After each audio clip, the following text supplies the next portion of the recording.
Imagine trying to manage the budget for, well, a massive and incredibly diverse organization. Let's say, like, a family of over 1 billion people spread all over different regions, everyone with their own needs, their own priorities.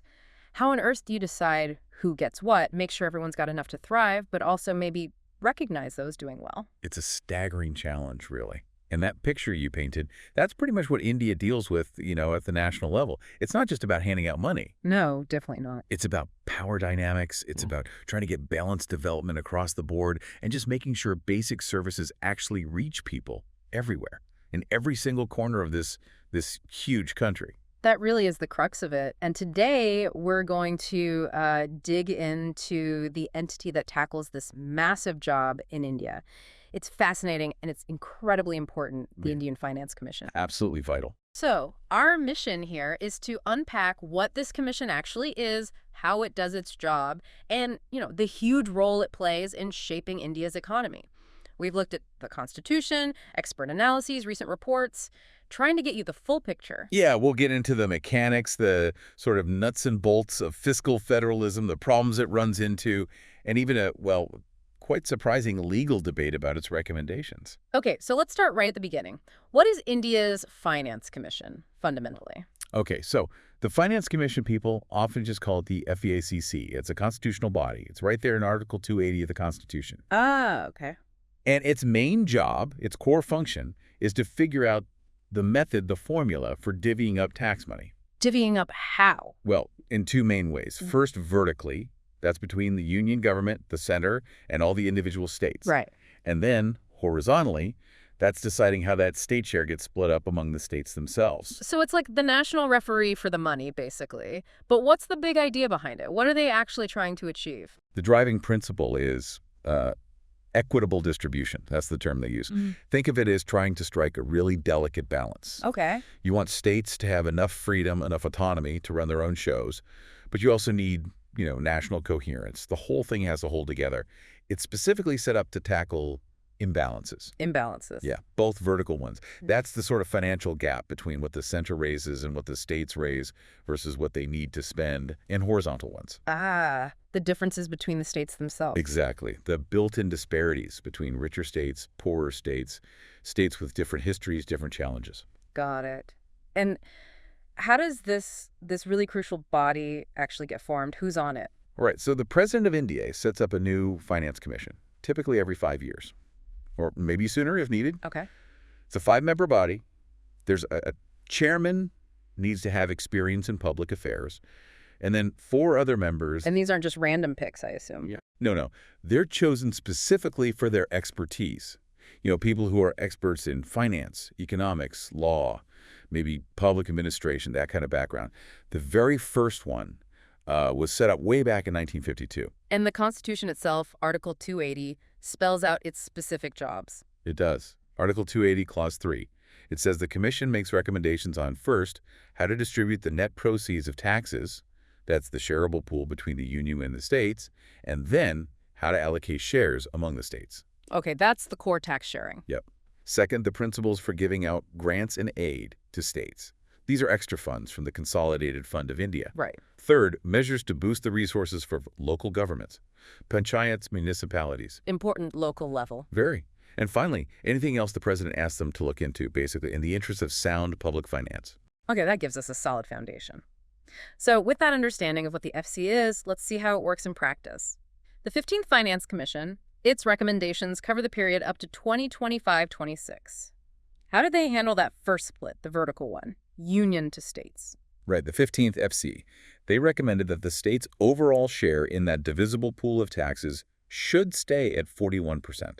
41%. No, wasn't it 42% before? It was. Under the 14th FC, that slight dip, that 1% adjustment, was specifically because the state of Jammu and Kashmir was reorganized into union territories. Ah, I see. So union territories get funded differently. Exactly. They get funds directly from the center, so that 1% was adjusted out of the state's share to account for that change. Makes sense. Okay, then comes the really tricky part, maybe, the horizontal split.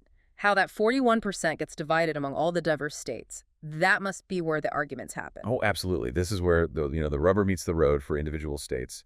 And yeah, it's based on a set of criteria, each with a specific weight. Okay, break that down for us. What are the big factors?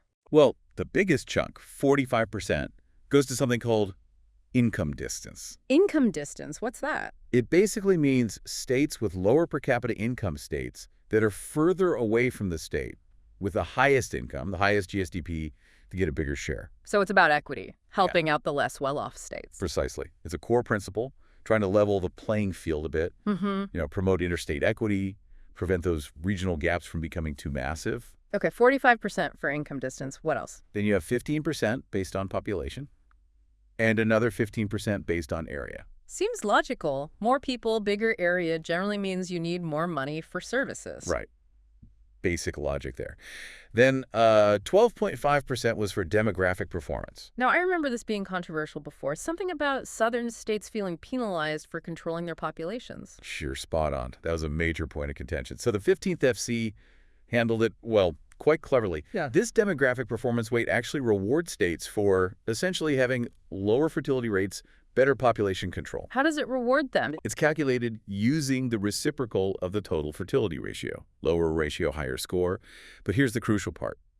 They scaled this using 1971 population data. Ah, the older data. Why? Exactly. That was the compromise. Using the 1971 data acknowledged the long-term efforts of states, particularly southern states, that had managed population growth effectively over decades.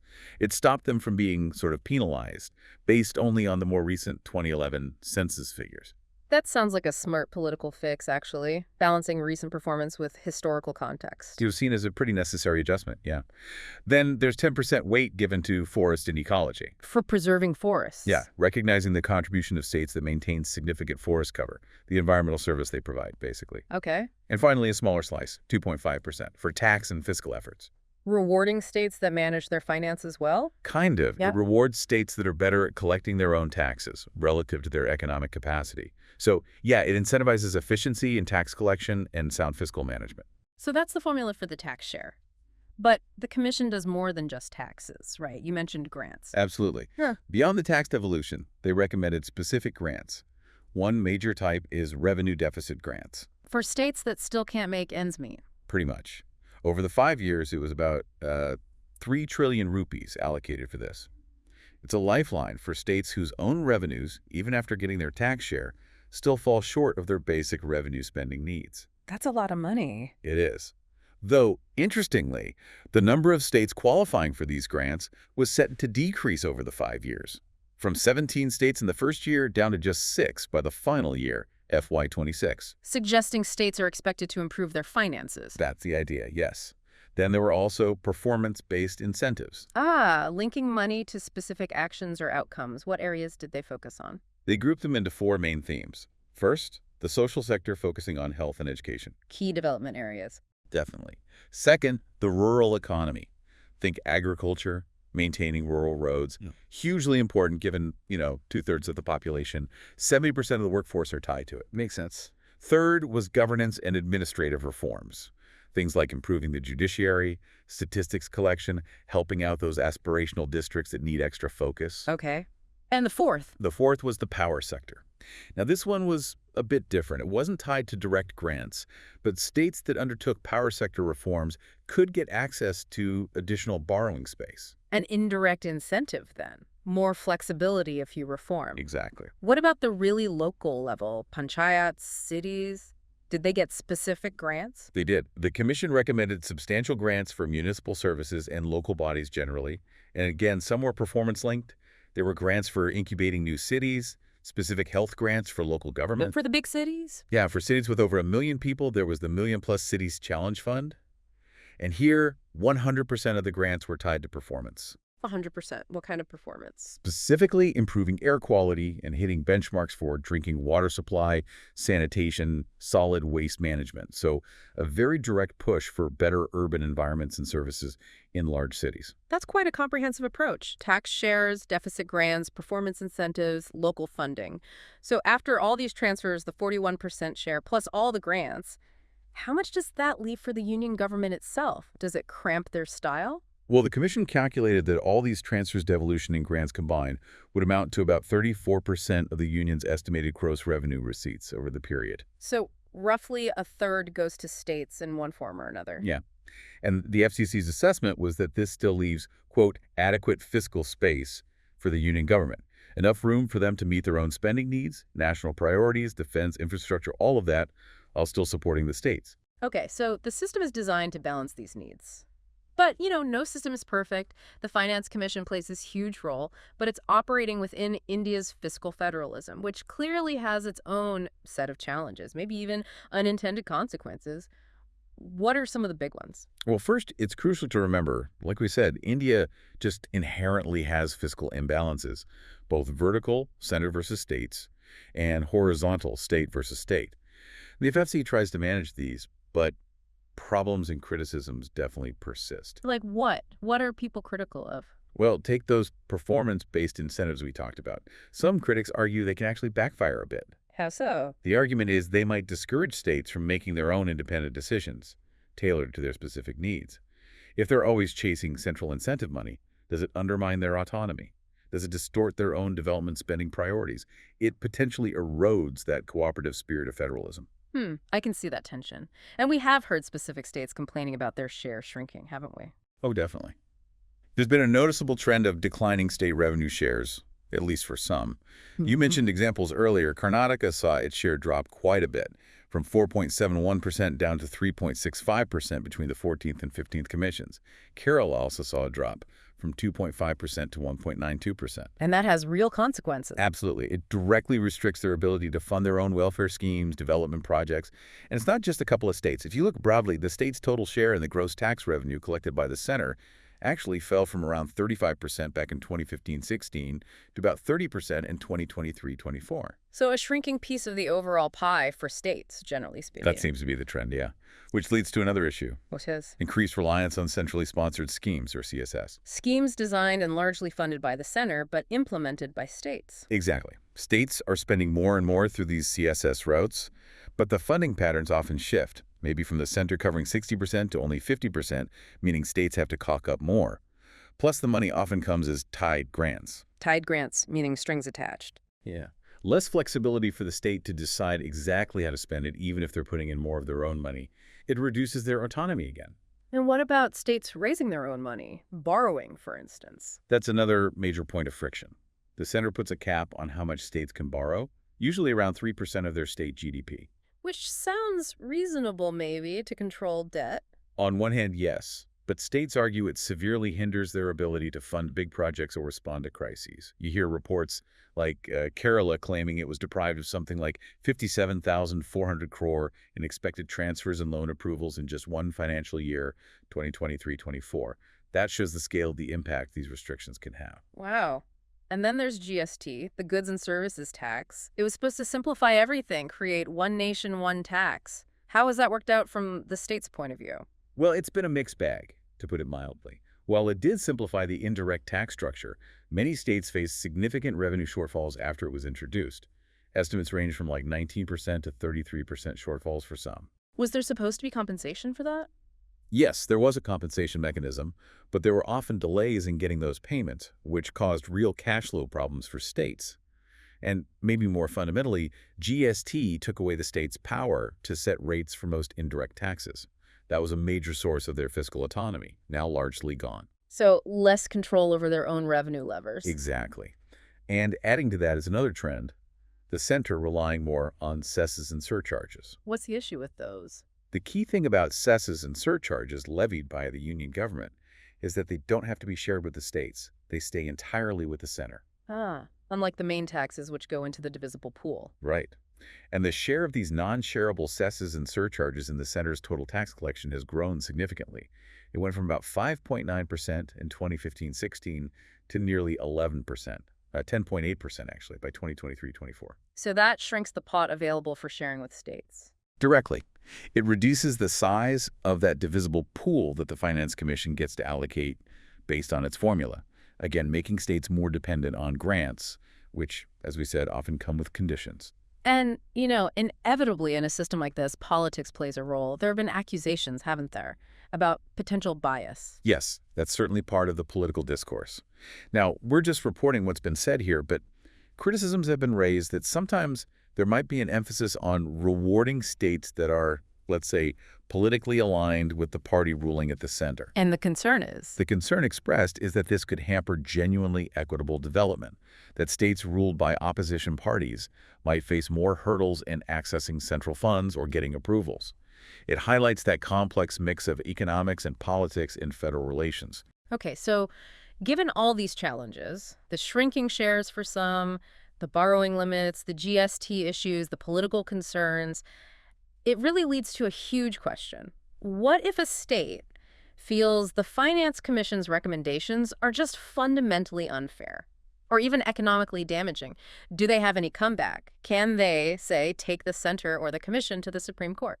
That is a fascinating legal question, and honestly, there isn't a completely straightforward yes or no answer. It's a real point of legal debate. So there are arguments both ways. Exactly. There's a strong argument for non-intervention by the courts. What's the basis for that? Well, traditionally, the courts don't review ordinary laws or policy matters like FC recommendations just because someone thinks they violate the basic structure of the Constitution. That level of scrutiny is usually reserved for constitutional amendments. Plus, for the Supreme Court to hear a dispute between the center and a state under Article 131, the state needs to show a violation of its legal right. And generally, courts have said that disagreements over economic and political considerations or policy choices don't qualify as a violation of a strict legal right. So the thinking is, the Constitution deliberately created an expert body, the FEC, to handle this complex economic task, keeping it out of the courts. Precisely. The courts usually defer to expert bodies on technical matters like tax and economic policy. They don't want to substitute their own judgment. Just because a formula isn't perfect or one state doesn't like it doesn't automatically make it legally wrong or unreasonable in this view. Some historical context even suggests the makers of the Constitution might have intended the FEC's decisions to be pretty much final. Okay, that's a strong case for judicial restraint, but what's the argument on the other side? The argument for allowing judicial intervention? Well, that side points out that while courts are generally hesitant, they have stepped in on policy matters before. If those policies are shown to be, say, malafide, made in bad faith or capricious, arbitrary, or if they clearly violate existing law.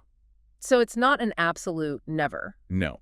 The scrutiny might be narrower for fiscal policy, but it's not impossible. And they argue that equitable distribution isn't just a vague goal. It's a fundamental principle embedded throughout the Constitution, especially in Part 12 dealing with finance, and specific articles like 270, 275, 280 itself, 282, 293.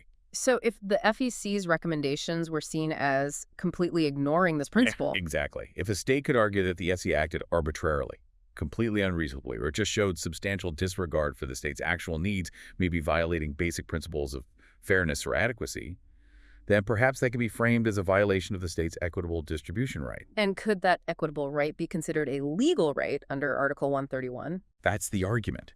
If it's seen as a constitutionally guaranteed right to equitable treatment, then yes, it could potentially trigger Article 131 jurisdiction, allowing a state to go to the Supreme Court. What about the basic structure argument? You said it usually applies to amendments. Yes, but there's a crucial point here. If a state could argue that the FEC's formula was so unfair, so biased, that it actually outrages the federal features of the Constitution and federalism is part of the basic structure, then maybe judicial review becomes necessary to protect the Constitution itself. So attacking the impact on federalism. Right. And there's another twist. Once the president accepts the FTC's recommendations through an order, that order arguably functions like law. And some recent Supreme Court judgments, like in the NJAC case concerning judicial appointments, have suggested that even ordinary laws, not just amendments, could potentially be challenged if they violate the basic structure. Wow, that could potentially open the door wider for challenges. It could, theoretically. Then there's also the idea of legitimate expectation. States have a legitimate expectation, based on constitutional practice, that accepted FC recommendations will be implemented fairly and in good faith. If the process or the outcome is seen as completely arbitrary, some argue it undermines the trust essential to the federal system.